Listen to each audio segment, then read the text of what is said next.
उधर उत्तर प्रदेश के मथुरा में यमुना नदी का जलस्तर बढ़ने के बाद सारे घाट कई फीट तक पानी में डूब गए। वहां यमुना नदी अपने रौद्र रूप में आकर खतरे के निशान से ऊपर बहने लगी। ऐसे में लगातार जलस्तर बढ़ने से लोगों की मुश्किलें बढ़ गईं। यमुना की उफनती लहरें मंदिरों तक पहुंच गईं और निचले इलाकों में रहने वाले तो बेहाल हो गए। वहां पानी भर जाने के कारण दूसरे शहरों से आने वाले श्रद्धालुओं की आफत बढ़ गई और वो कमर तक भरे पानी में पूजा करने को मजबूर हो गए। वहां मंदिरों के चारों तरफ पानी भर जाने से यमुना की आरती करने में परेशानियां हुई। खतरे को देखते हुए नदी से काफी दूर खड़े होकर आरती की गई। बारिश के बीच नदी के बढ़ते जलस्तर ने लोगों की मुसीबतें बढ़ा दी। इस बीच कई श्रद्धालु नदी का जलस्तर बढ़ने के बाद भी यमुना में स्नान करने पहुंच गए। उन लोगों ने नदी के पास जाकर पूजा की। इस दौरान चारों तरफ पानी ही पानी भरा रहा। हालांकि प्रशासन की तरफ से लोगों को सतर्क किया गया और उनसे खतरे के निशान को पार न करने की अपील की गई, क्योंकि यमुना का जलस्तर उसके पास बने मंदिरों तक पहुंच गया। वहां कई फीट पानी भर जाने से घाटों का दिखाई देना बंद हो गया। यमुना का लगातार बढ़ रहा जलस्तर वहां आने वाले लोगों के लिए खतरा बन गया। में यमुना किनारे रहते हैं, उनको तो रहने खाने के लिए प्रॉब्लम है पब्लिक को, लेकिन हमारे लिए हम इस स्वरूप का एंजॉय कर रहे हैं। मथुरा जिले में उफान पर आई यमुना खतरे के निशान से ऊपर आ गई। उसके पास बने छोटे मंदिरों में पानी भर जाने से उन्हें बंद कर दिया गया। इस बीच जलस्तर लगातार बढ़ने की वजह से बड़े बड़े मंदिर भी डूबने के कगार पर आ गए। मथुरा के विश्राम घाट पर पानी भर जाने से आरती करने वाली जगह भी डूब गई। जिस तरीके से पानी यहाँ पे बढ़ा है, उसके बाद आरती जो होती है वो पहले यहीं पे होती थी, लेकिन इतना पानी बढ़ गया कि आरती करने में भी जो है वो मुश्किलें बढ़ गई है। वहाँ घाटों के पास लोगों के कमर तक पानी भरा नजर आया। इससे मंदिरों में दर्शन करने के लिए बाहर से आने वाले श्रद्धालुओं की परेशानी बढ़ गई। कि अगर थोड़ी सी भी बारिश हो जाए तो यहाँ पूरा का पूरा मथुरा पूरा का पूरा डूब जाता है। होली गेट को देख लीजिए, अगर थोड़ी सी भी बारिश हो जाएगी तो पूरा का पूरा पानी भर जाता है। इस बीच स्थानीय लोग नदी किनारे स्नान करते नजर आए। इस दौरान एक व्यक्ति लाइफ जैकेट पहने दिखे ताकि किसी भी तरह की अनहोनी से बचा जा सके। और यमुना का पानी सिर्फ घाटों तक ही नहीं बल्कि गांवों तक पहुंच गया। वहां यमुना का जलस्तर बढ़ने से दर्जनों गांव बाढ़ की चपेट में आने से तबाह हो गए। नदी के उफान पर आने से गांव के गांव तालाब में तब्दील हो गए। निचले इलाकों में पानी भर जाने से लोगों का जीना मुहाल हो गया। उन इलाकों में कई मकान पानी में डूब गए। इस वजह से लोग अपने मकानों को छोड़ने के लिए मजबूर हो गए। इस बीच प्रशासन और नगर निगम की तरफ से वहां रहने वालों को सुरक्षित जगहों पर पहुंचाना शुरू किया गया। बाढ़ ने ऐसी तबाही मचाई कि कई मकानों में रखा सामान पानी में डूबने से बर्बाद हो गया। खेतों में कई फीट पानी भर जाने से फसलें डूब गईं। चारों तरफ पानी भर जाने से जहरीले सांप और कीड़े मकोड़ों का खतरा भी बढ़ गया और इससे लोगों की जान पर बनाई।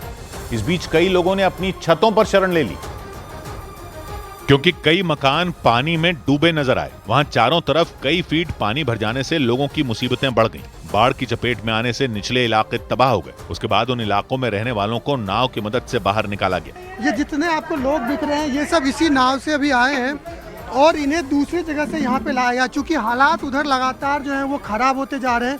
वहां यमुना नदी का जलस्तर बढ़ने के बाद दर्जनों गांवों पर बाढ़ का कहर टूट पड़ा। इस बीच मथुरा जिले के तिवारीपुरम नाम के गांव में बाढ़ से कोहराम मच गया। मकानों में पानी भर जाने की वजह से लोगों का सामान तहस नहस हो गया। इस बीच उन मकानों पर ताला लगा नजर आया। शेल्टर होम है हमारा नगर निगम का, मैरिज होम है नगर निगम बना दिए हैं। प्राइवेटों को भी नगर निगम अपने अंडर ले लिया है। लोगों को वहाँ खाने की, पीने की, रहने की सब सुविधाएं अच्छी हैं। वहाँ खेतों में पानी भर जाने से किसानों की फसलें बर्बाद हो गई। मवेशियों का चारा भी पानी में डूबने से खराब हो गया।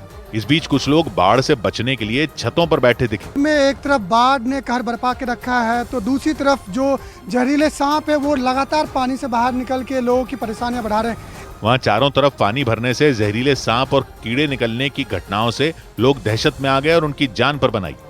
इधर सेना ने लद्दाख में 17,000 फीट की ऊंचाई पर फंसे दक्षिण कोरिया के 2 नागरिकों की जान बचा ली।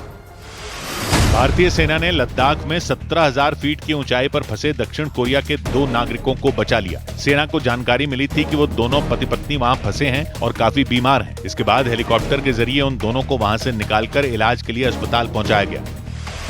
छत्तीसगढ़ की राजधानी रायपुर में पुलिस ने आशीष नाम के एक फर्जी पुलिसकर्मी को गिरफ्तार कर लिया। पुलिस के मुताबिक आशीष नाम बदलकर शहर के बड़े कारोबारियों से पैसों की उगाही करने में जुटा था।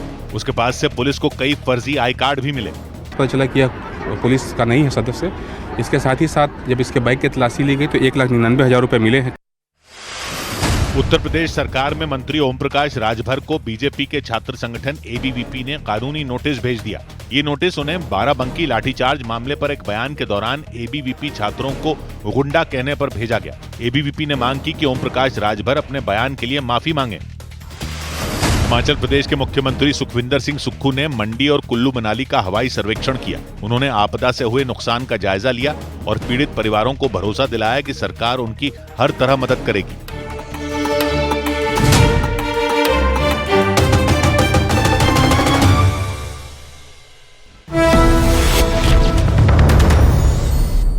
जब हिंद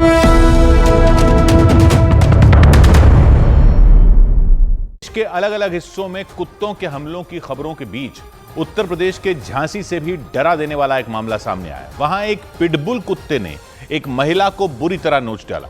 उस पिटबुल ने उनके हाथ को अपने जबड़े में इतनी जोर से दबा दिया कि कई लोग मिलकर भी उन्हें छुड़ा नहीं पाए।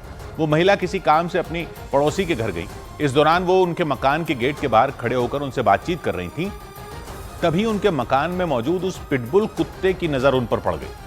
इसके बाद उसने जोर से गेट को धक्का मारा और महिला पर झपट्टा मार दिया। ये देखते ही उस कुत्ते की मालकिन दौड़कर बाहर आ गई और उसे पकड़ने की कोशिश की, लेकिन उनके लिए अपने कुत्ते को काबू पर कर पाना मुश्किल हो गया।